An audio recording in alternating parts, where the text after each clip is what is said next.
अध्याय 5। राज्य, राजा और एक प्राचीन गणराज्य। चुनाव का दिन। जब शंकरन उठा तो उसने देखा उसके नाना नानी वोट डालने जा रहे थे। दरअसल वे चुनाव केंद्र पर सबसे पहले पहुंचना चाहते थे। शंकरन जानना चाहता था कि आखिर वे इतने उत्साहित क्यों थे।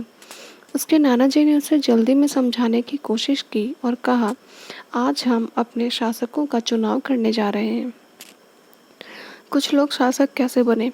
लगभग 50 वर्षों से हम अपने शासकों का चुनाव मतदान के जरिए करते आ रहे हैं, लेकिन बहुत पहले लोग शासक कैसे बनते थे? हमने अध्याय 4 में यह पढ़ा है कि कुछ राजा संभवतः जन यानी लोगों के द्वारा चुने जाते थे, परंतु करीब 3000 साल पहले राजा बनने की इस प्रक्रिया में कुछ परिवर्तन दिखाई दिए। कुछ लोग बड़े बड़े यज्ञों को आयोजित कर राजा के रूप में प्रतिष्ठित हो गए। अश्वमेध यज्ञ एक ऐसा ही आयोजन था। इसमें एक घोड़े को राजा के लोगों की देखरेख में स्वतंत्र विचरण के लिए छोड़ दिया जाता था। इस घोड़े को किसी दूसरे राजा ने रोका तो उसे वहां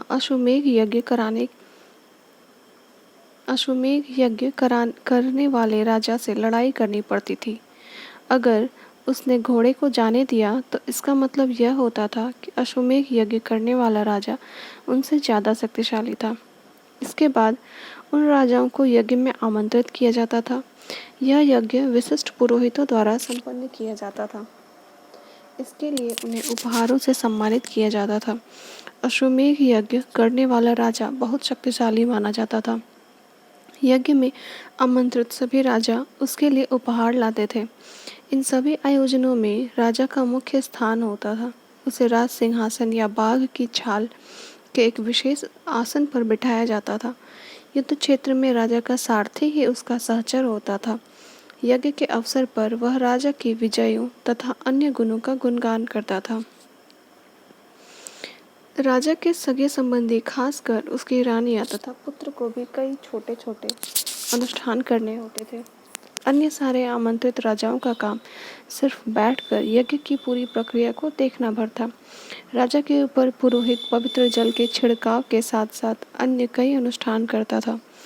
विष अथवा वैश्य जैसे सामान्य लोग उपहार लाते थे, जिन्हें पुरोहित शूद्र मानते थे, उन्हें कई अनुष्ठानों में शामिल नहीं किया जाता था। वर्ड।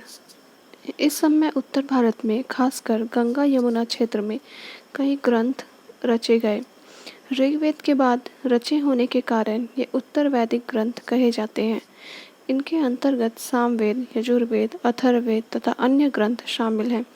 पुरोहितों द्वारा रचित इन ग्रंथों में विभिन्न प्रकार के अनुष्ठान और उनके संपादन की विधियां बताई गई हैं। इनमें सामाजिक नियमों के बारे में भी बताया गया है।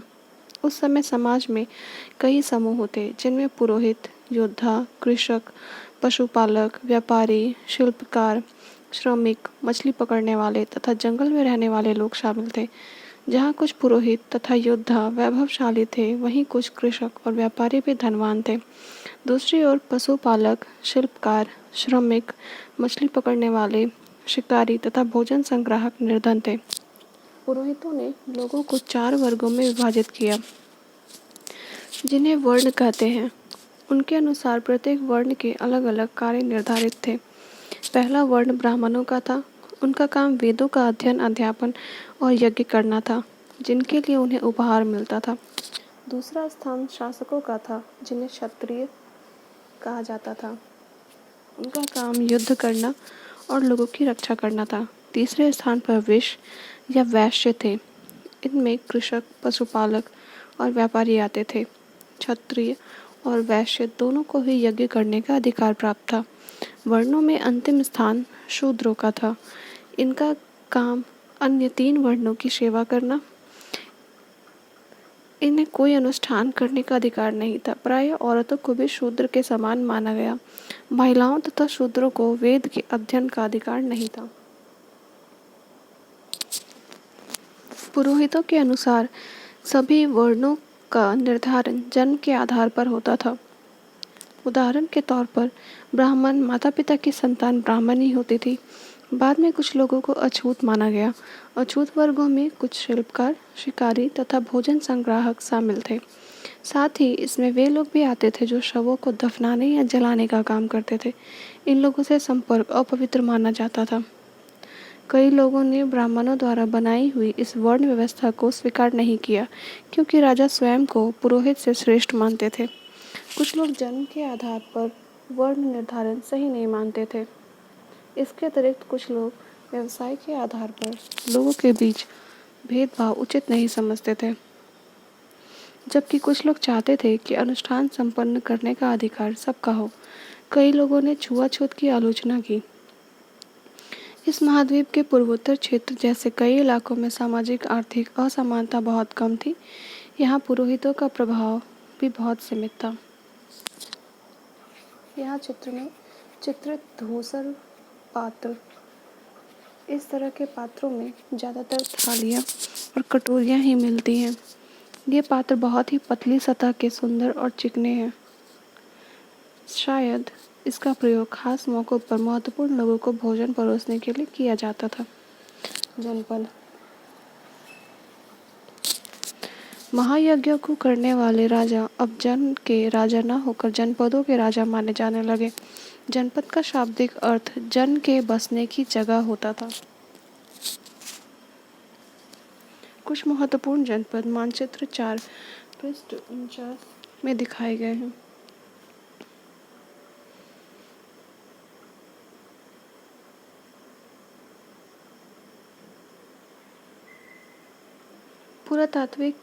पुरातत्वविदों ने इन जनपदों की कई बस्तियों की खुदाई की है। दिल्ली में पुराना किला, उत्तर प्रदेश में मेरठ के पास हरियाणा और एटा के पास अतरंजी खेड़ा इनमें प्रमुख हैं। खुदाइयों से पता चला है कि लोग झोपड़ियों में रहते थे और मवेशियों तथा अन्य जानवरों को पालते थे। वे चावल, गेहूँ, धान, जौ, दालें, गन्ना, तिल तथा सरसों जैसी फसलें उगाते थे। क्या इस सूची में तुम्हें किसी ऐसी फसल का नाम मिला जिसका उल्लेख अध्याय 3 में नहीं है? लोग मिट्टी के बर्तन भी बनाते थे। इसमें कुछ धूसर और कुछ लाल रंग के होते थे। इन पुरास्थलों में कुछ विशेष प्रकार के बर्तन मिले हैं जिन्हें चित्रित धूसर पात्र के रूप में जाना जाता है। जैसा कि इनके नाम से ही स्पष्ट है, इन बर्तनों पर चित्रकारी की गई है। ये आमतौर पर सरल रेखा तथा ज्यामितीय आकृतियों के रूप में है। महाजनपद। करीब 2500 साल पहले कुछ जनपद अधिक महत्वपूर्ण हो गया। इन्हें महाजनपद कहा जाने लगा। मानचित्र 4 में महाजनपद को दिखाया गया है। इन्हें महाजनपद कहा जाने लगा। अधिकतर महाजनपदों की एक राजधानी होती थी। कई राजधानियों में किलेबंदी की गई थी, अर्थात इनके चारों ओर लकड़ी, ईंट या पत्थर की ऊंची दीवार बनाई गई थी। ऐसा लगता है कि लोगों ने अन्य राजाओं के आक्रमण के डर से डर कर अपनी सुरक्षा के लिए इन किलों का निर्माण किया। कुछ राजा अपनी राजधानी के चारों ओर विशाल, ऊंची और प्रभावशाली दीवार खड़ी कर अपनी समृद्धि और शक्ति का प्रदर्शन भी करते थे। इस तरह से किले के अंदर रहने वाले लोगों और उस क्षेत्र पर नियंत्रण रखना भी सरल हो जाता होगा। इस तरह की विशाल दीवार बनाने के लिए व्यापक योजना की आवश्यकता थी और लाखों की संख्या में ईंटों तथा पत्थरों का इंतजाम करना पड़ता था। हजारों स्त्री, पुरुषों तथा बच्चों ने इसके लिए अथक परिश्रम किया होगा। इनके लिए संसाधनों की आवश्यकता पड़ी होगी। अब राजा सेना रखने लगे थे। सिपाहियों को नियमित वेतन देकर पूरे साल रखा जाता था। कुछ भुगतान संभवतः आहत पृष्ठ 84 पर चित्र देखो के रूप में होता था। इन सिक्कों के बारे में तुम अध्याय 8 में पढ़ोगे। इस मैप में दिया है महाजनपद और उसके नगर। पहला है यहाँ तक्षशिला, हस्तिनापुर, कौशाम्बी, वैशाली, मगध। नीचे आ जाए तो अवंती,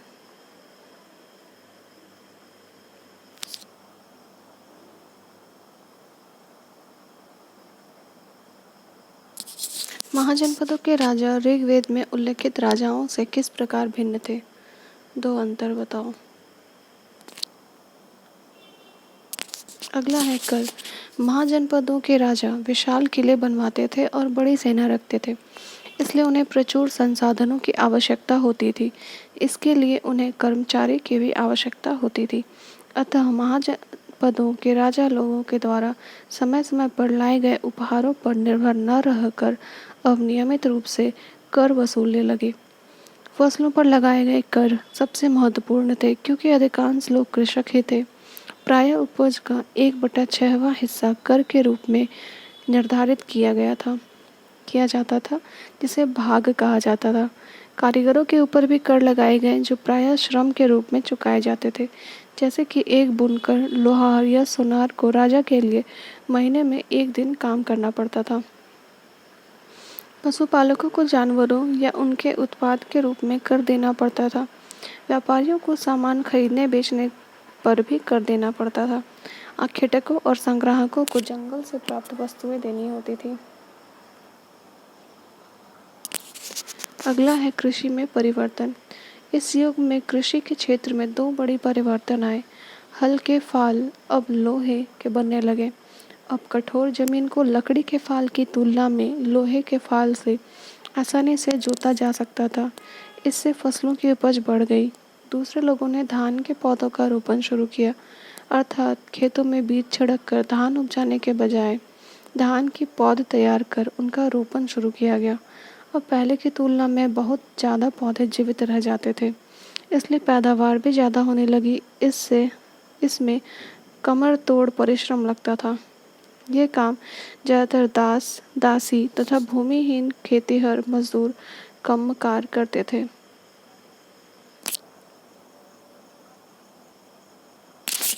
सूक्ष्म निरीक्षण।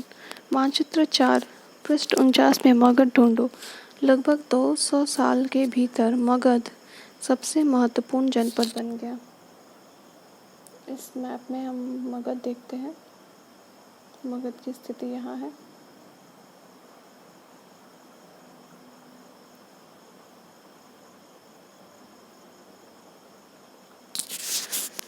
लगभग 200 सालों के भीतर मगध सबसे महत्वपूर्ण जनपद बन गया। गंगा और सोन जैसी नदियाँ मगध से होकर बहती थी। ये क यातायात, ख जल वितरण और ग जमीन को उपजाऊ बनाने के लिए बहुत महत्वपूर्ण थी। मगध का एक हिस्सा जंगलों से भरा था। इन जंगलों में रहने वाले हाथियों को पकड़कर उन्हें प्रशिक्षित कर सेना के काम में लगाया जाता था। यही नहीं, जंगलों से घर, गाड़ियाँ तथा रथ बनाने के लिए लकड़ी मिलती थी। इसके अलावा इस क्षेत्र में लौह अयस्क की खदानें हैं। मजबूत औजार और हथियार बनाने के लिए ये बहुत उपयोगी थे। मगध में 2 बहुत ही शक्तिशाली शासक बिंबिसार तथा अजातशत्रु हुए। अन्य जनपदों को जीतने के लिए ये हर संभव साधन अपनाते थे। महापद्मनंद एक और महत्वपूर्ण शासक थे। उन्होंने अपने नियंत्रण का क्षेत्र इस उपमहाद्वीप के उत्तर पश्चिमी भाग तक फैला लिया था। बिहार में राजगृह, आधुनिक राजगीर, कई सालों तक मगध की राजधानी बनी रही। बाद में पाटलिपुत्र, आज का पटना, को राजधानी बनाया गया। 2300 साल से भी पहले की बात है। मैसेडोनिया का राजा सिकंदर विश्व विजय करना चाहता था।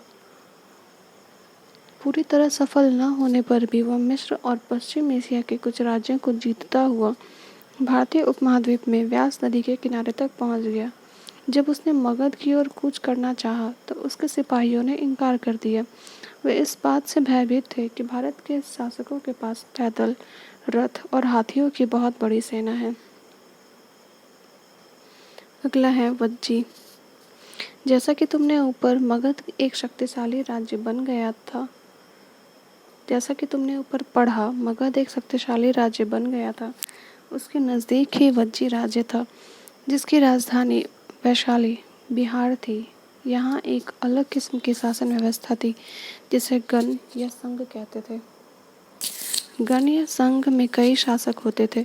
कभी कभी लोग एक साथ शासन करते थे, जिसमें से प्रत्येक व्यक्ति राजा कहलाता। ये सभी राजा विभिन्न अनुष्ठानों को एक साथ संपन्न करते। सभाओं में बैठकर ये बातचीत, बहस, वाद विवाद के जरिए तय करते थे कि क्या करना है और किस तरह करना है। शत्रुओं के आक्रमण से निपटने के लिए वे मिलकर चर्चाएं करते थे। स्त्रियां, दास तथा कम्मकार इन सभी सभाओं में हिस्सा नहीं ले सकते थे। बुद्ध तथा महावीर दोनों ही गण या संघ से संबंधित थे। बौद्ध साहित्य में संघ के जीवन का बहुत ही सजीव वर्णन मिलता है। गण गण शब्द का प्रयोग कई सदस्यों के लिए, समूह के लिए किया जाता था। संघ संघ अर्थात संगठन या सभा। आगे है वज्जी संघ का यह वर्णन दीघ निकाय से लिया गया है। दीघ निकाय एक प्रसिद्ध बौद्ध ग्रंथ है जिसमें बुद्ध के कई व्याख्यान दिए गए हैं। इन्हें करीब 2300 साल पहले लिखा गया था। अजातशत्रु और वज्जी संघ अजातशत्रु वज्जी संघ पर आक्रमण करना चाहते थे। उन्होंने अपने मंत्री वस्सकार को बुद्ध के पास सलाह के लिए भेजा। बुद्ध ने उनसे पूछा, क्या वज्जी सभाएं नियमित रूप से होती हैं तथा उनमें सभी सदस्य उपस्थित होते हैं? जब उन्हें पता चला कि ऐसा होता है, उन्होंने कहा, वज्जीवासी तब तक उन्नति करेंगे जब तक वे पूर्ण और नियमित सभाएं करते रहेंगे, आपस में मिलजुल कर काम करते रहेंगे, पारंपरिक नियमों का पालन करते रहेंगे, बड़ों का सम्मान, समर्थन और उनकी बातों पर ध्यान देते रहेंगे। वज्जी महिलाओं के साथ जोर जबरदस्ती नहीं करेंगे और उन्हें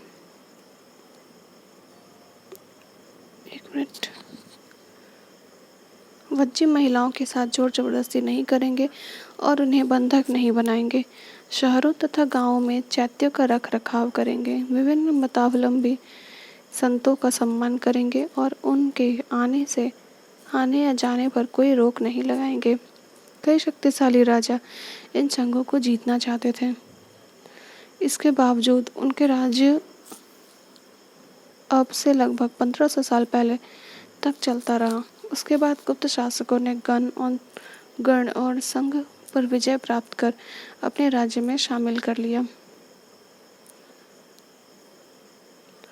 अपने एटलस में यूनान और एथेंस को ढूंढो।